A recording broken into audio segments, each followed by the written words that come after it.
I waited 5 years for him to come home. Then he left me for the girl who put him behind bars. I waited 5 years for a man who turned out to be a complete stranger.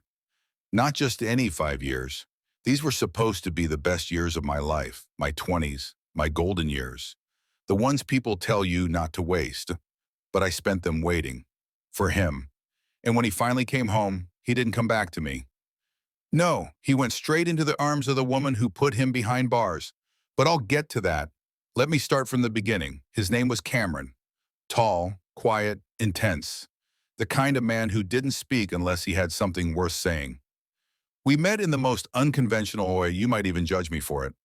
I was volunteering with a local prison pen pal program.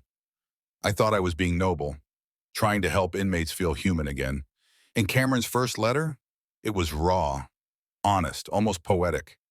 He told me what he'd done, armed robbery, claimed it was a one-time mistake, that he was trying to pay for his mother's cancer meds. He owned up to it, took full responsibility.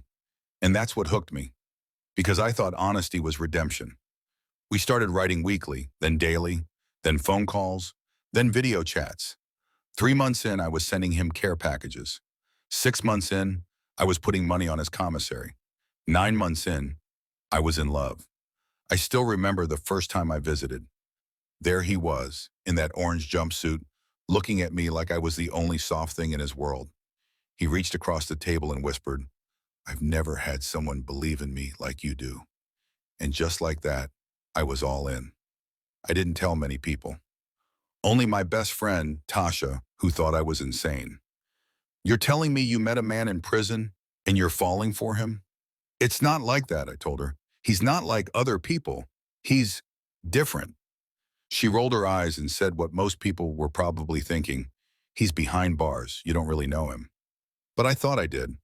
Over the next 5 years, I supported Cameron in every way. I sent him books. I got him a job lined up for after release.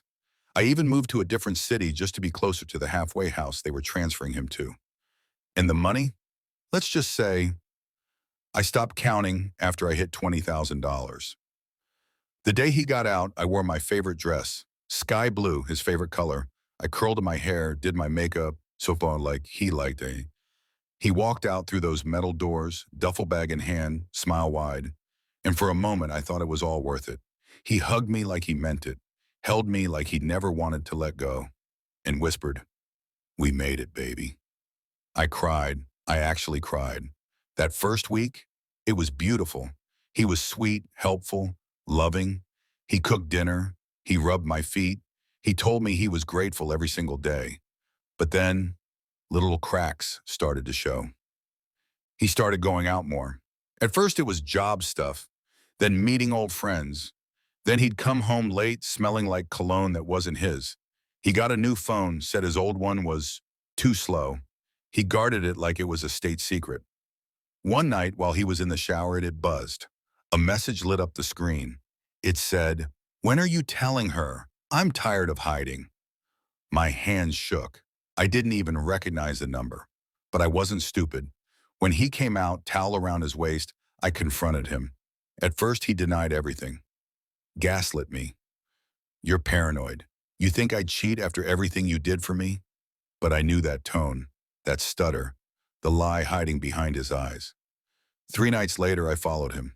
Tasha came with me. We parked across from some rundown motel, and I watched the man I sacrificed 5 years of my life for kiss another woman in the parking lot. Not just any woman. Her face looked familiar. Tasha zoomed in on her phone camera. It was Eliza. I nearly screamed. Eliza Foster, his ex, the same woman who testified against him. The one he claimed set him up during that robbery. The woman who literally helped put him in prison. And now he was sleeping with her, behind my back. I was numb. No tears, no screaming, just cold, quiet fury. I didn't confront him right away. Instead, I started planning. First, I pulled every receipt, every money transfer, every screenshot of his sweet promises.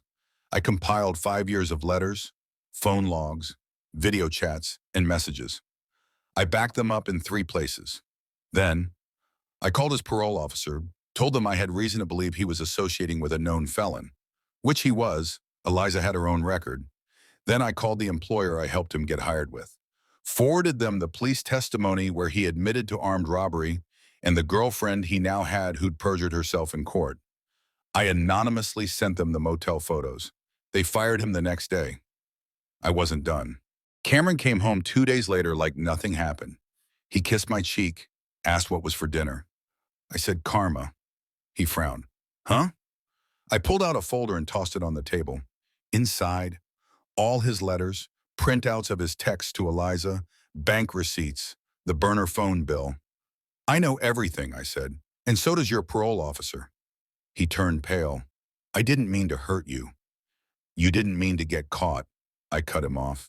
He tried to explain, beg, even cry, but I was done with men who only cry after exposure. 2 weeks later, Cameron was back in jail, violation of parole, associating with a felon.